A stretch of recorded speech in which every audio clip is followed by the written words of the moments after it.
Jane Eyre, Chapter 34, Part 2. "They're coming! They're coming!" cried Hannah, throwing open the parlor door. At the same moment, old Carlo barked joyfully. Out I ran. It was now dark, but a rumbling of wheels was audible. Hannah soon had a lantern lit. The vehicle was stopped at the wicket. The driver opened the door. First one well-known form, then another stepped out. In a minute, I had my face under their bonnets, in contact first with Mary's soft cheek, then with Diana's flowing curls. They laughed, kissed me, then Hannah patted Carlo, who was half wild with delight, asked eagerly if all was well, and being assured in the affirmative, hastened into the house. They were stiff with their long journey and jolting drive from Whitcross, and chilled with the frosty night air, but their pleasant countenances expanded to the cheerful firelight. While the driver and Hannah brought in the boxes, they demanded St. John. At this moment he advanced from the parlor. They both threw their arms around his neck at once. He gave each one a quiet kiss, and in a low tone a few words of welcome, stood a while to be talked to, and then, intimating that he supposed they would soon rejoin him in the parlor, withdrew there as a place of refuge. I had lit their candles to go upstairs, but Diana had first to give hospitable orders respecting the driver. This done, both followed me. They were delighted with the renovation and decoration of their rooms, with their new drapery and fresh carpets and rich-tinted china vases. They expressed their gratification ungrudgingly. I had the pleasure of feeling that my arrangements met their wishes exactly, and that what I had done had added a vivid charm to their joyous return home. Sweet was that evening. My cousins, full of exhilaration, were so eloquent in narrative and comment that their fluency covered St. John's taciturnity. He was sincerely glad to see his sisters, but in their glow of fervor and flow of joy he could not sympathize. The event of the day, that is, the return of Diana and Mary, pleased him, but the accompaniments of that evening, the glad tumult, the garrulous glee of reception irked him. I saw he wished the quieter morrow was come. In the very meridian of the night's enjoyment, about an hour after tea, a rap was heard at the door.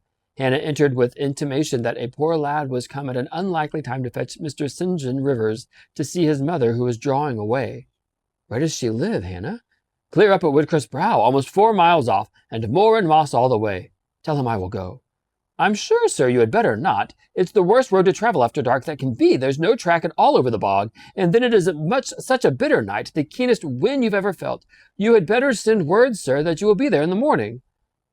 But he was already in the passage, putting on his cloak, and without one objection, one murmur, he departed. It was then 9 o'clock. He did not return till midnight. Starved and tired enough he was, but he looked happier than when he set out. He had performed an act of duty, made an exertion, felt his own strength to do and deny, and was at no better terms for himself. I am afraid the whole of the ensuing week tried his patience. It was Christmas week. We took to no settled employment, but spent it in a sort of merry domestic dissipation. The air of the moors, the freedom of home, the dawn of prosperity acted on Diana and Mary's spirits like some life-giving elixir.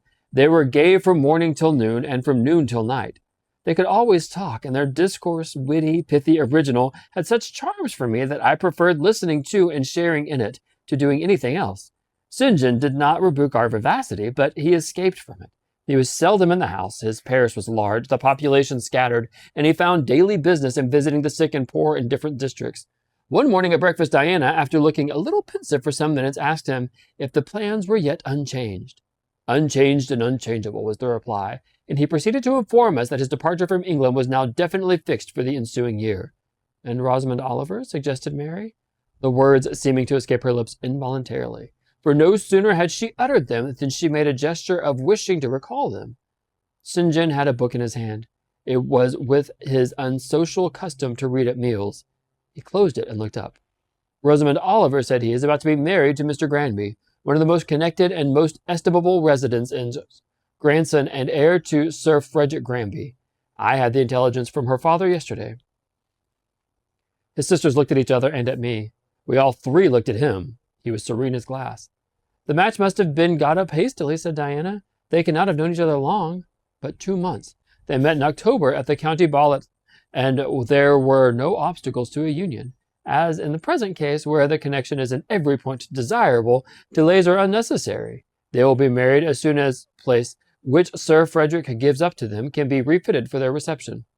The first time I found St. John alone after this communication, I felt tempted to inquire if the event distressed him, but he seemed so little to need sympathy that, so far from venturing to offer him more, I experienced some shame at the recollection of what I had already hazarded. Besides, I was out of practice in talking to him. His reserve was again frozen over, and my frankness was congealed beneath it. He had not kept his promise of treating me like his sisters. He continually made little chilling differences between us, which did not at all tend to be developed of cordiality. In short, now that I was acknowledged his kinswoman and lived under the same roof with him, I felt the distance between us to be far greater than when he had known me only as the village schoolmistress. When I remembered how far I had once been admitted to his confidence, I could hardly comprehend his present frigidity. Such being the case, I felt not a little surprise when he raised his head suddenly from the desk over which he was stooping and said, "You see, Jane, the battle is fought and the victory won." Startled at being thus addressed, I did not immediately reply. After a moment's hesitation, I answered, "But are you sure you are not in the possession of those conquerors whose triumphs have cost them too dear? Would not such another ruin you?" "I think not. And if I were, it does not much signify. I shall never be called upon to contend for such another. The event of the self-conflict is decisive. My way is now clear. I thank God for it." So saying, he returned to his papers and his silence.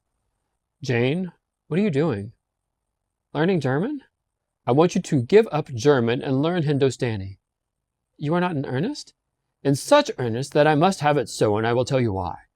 He then went on to explain that Hindustani was the language he himself was at present studying, that as he advanced he was apt to forget the commencement, that it would assist him greatly to have a pupil with whom he might again and again go over the elements and so fix them thoroughly in his mind, that his choice had hovered for some time between me and his sisters, but that he fixed on me because he saw I could sit at a task the longest of the three. Would I do him this favor? I should not, perhaps, have to make the sacrifice long, as it wanted now barely 3 months to his departure. St. John was not a man to be lightly refused. He felt that every impression made on him, either for pain or pleasure, was deep-graved and permanent. I consented. When Diana and Mary returned, the former found her scholar transferred from her to her brother. She laughed, and both she and Mary agreed that St. John should never have persuaded them to such a step. He answered quietly, "I know it." I found him a very patient, very forbearing, yet an exacting master. He expected me to do a great deal, and when I fulfilled his expectations, he, in his own way, fully testified his approbation. By degrees, he acquired a certain influence over me that took away my liberty of mind. His praise and notice were more restraining than his indifference. I could no longer talk or laugh freely when he was by, because a tiresomely importunate instinct reminded me that vivacity, at least in me, was distasteful to him. I was so fully aware that only serious moods and occupations were acceptable, that in his presence every effort to sustain or follow any other became vain. I fell under a freezing spell. When he said go, I went. Come, I came. Do this, I did it. But I did not love my servitude. I wished many a time he had continued to neglect me. One evening, when at bedtime his sisters and I stood round him, bidding him good night, he kissed each of them as was his custom, and, as was equally his custom, he gave me his hand. Diana, who chanced to be a frolicsome humor, she was not painfully controlled by his will, for hers, in another way, was as strong, exclaimed, "St. John, you used to call Jane your third sister, but you don't treat her as such. You should kiss her too." She pushed me towards him. I thought Diana very provoking, and felt uncomfortably confused, and while I was thus thinking and feeling, St. John bent his head. His Greek face was brought to a level with mine. His eyes questioned my eyes piercingly. He kissed me. There are no such things as marble kisses or ice kisses, or I should say my ecclesiastical cousin's salute belonged to one of these classes. But there may be experiment kisses, and his was an experiment kiss. When given, he viewed me to learn the result.